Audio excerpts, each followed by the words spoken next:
seeds out of the rat poop to survive. So again, we have a G20 meeting going on. People are talking about currency war. The finance ministers and global heads of state are talking about currency wars. Certain of these nations are accumulating gold, such as Russia and China, at rapid rates. Well, they watch our show. I mean, Russia's buying gold. They're the biggest gold buyer in the world. Of course, this show is played in those countries where the IQ is high enough to stimulate people to buy gold, like Russia. Now, one of the biggest banks in the world, the depository bank, is Bank of New York Mellon. And Michael Woolfolk was participating in this Bloomberg television debate with Kumar about the gold standard. And here is how Bank of New York Mellon's Michael Woolfolk responds. He says, if we went back to the gold standard, you would be looking at a global recession. We don't have enough gold, and it's not growing fast enough. Well, this shows, Bank of Mellon, of course, and State Street Bank are involved in massive pensions scam, forex rigging, and fraud. And here's a man who represents fraud, who is making a fraudulent statement.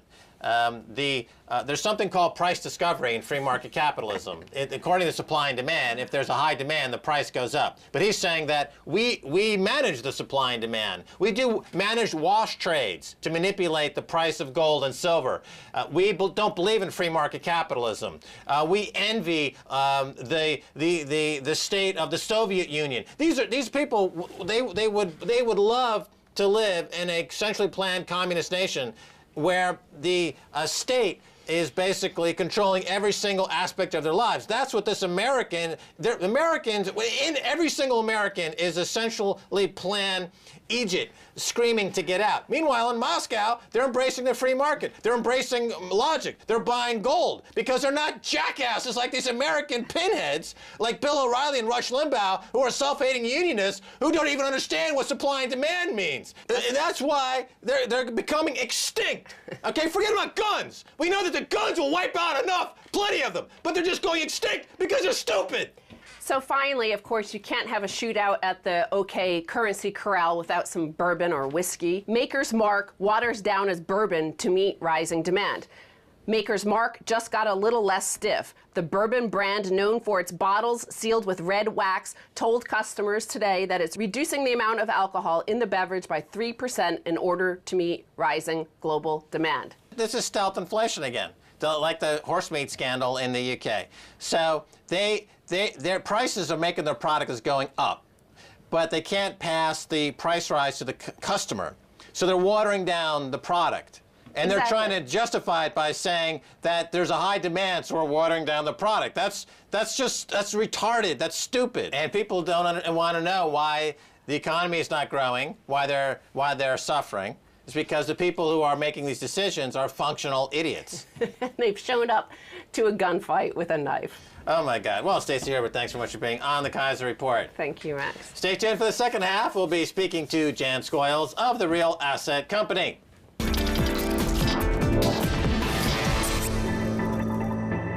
Welcome back to the Keiser Report. I'm Max Keiser. Time now to turn to Jan Scoyles of the Real Asset Company. Jan, welcome back to the Keiser Report. Thank you for having me. All right, Jan Scoyles. In a statement this week, G7 finance ministers and central bankers insisted they remain committed to exchange rates driven by the market, not government policy. Do you believe them? I don't particularly believe them. I think the statement that came out from the G7 was quite confusing for everyone because they basically said that they don't support people that are affecting their exchange rates individually. As a collective group, it was hinted that that might not be such a bad idea like they did back in 2009 with the G20, but they support it maybe in domestic monetary policy actions. So we all know that there's a currency war going on and we're heading that way, and devaluation of currencies is happening, whether it's openly happening or it's just happening individually. No statement can change the fact or what everyone can clearly see. So yeah, there's a G20 meeting today. It seems like the G20 meeting coming after the G7 meeting. You've got the G7 are the debtors, and now they're going to meet with their creditors. And they're coming up with a plan to meet with the creditors, the Chinas and the Russias of the world who are financing the West, so to speak. What's going to be their plan? Well, I think they're going to go with the same policy because I think they're trying to go in with a united front, aren't they? And Japan, who, this is all kind of started from, that this currency war was happening.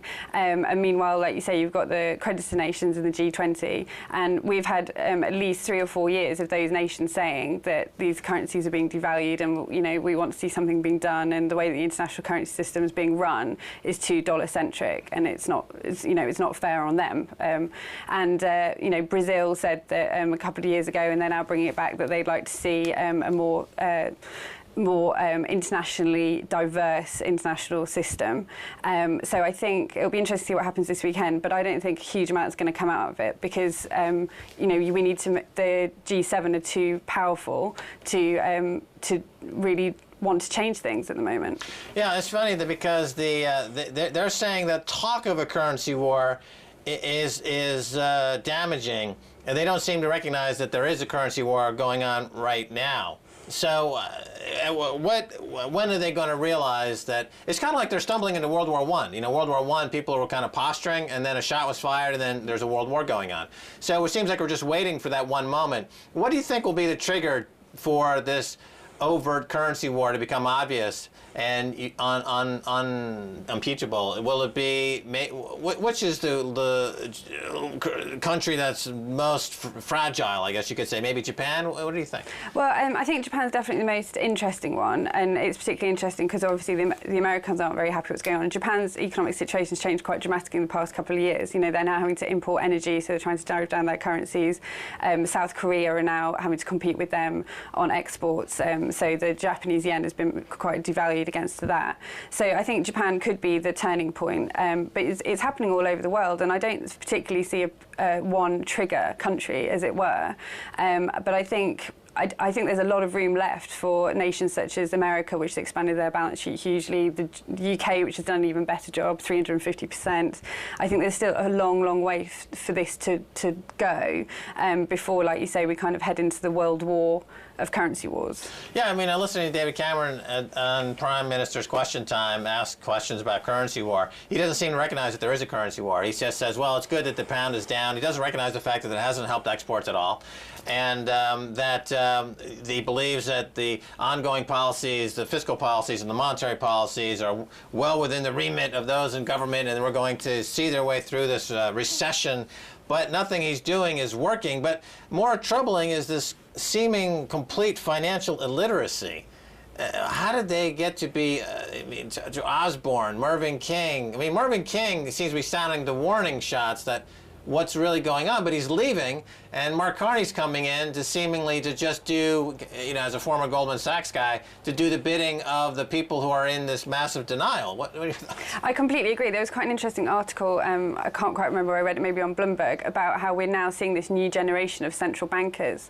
And not only are we seeing this new generation of central bankers, we're seeing this generation that aren't quite so bothered about being autonomous and independent in the way that they're going about things. So, because governments want to have more and more control of these central banks. The prime example is we go back to Japan. The new government want to have more control over the central bank, and they're now looking for a new governor. Rumours are that the current governor, who's retiring, isn't quite so keen to be going down this inflationary route and to be raising the inflation target.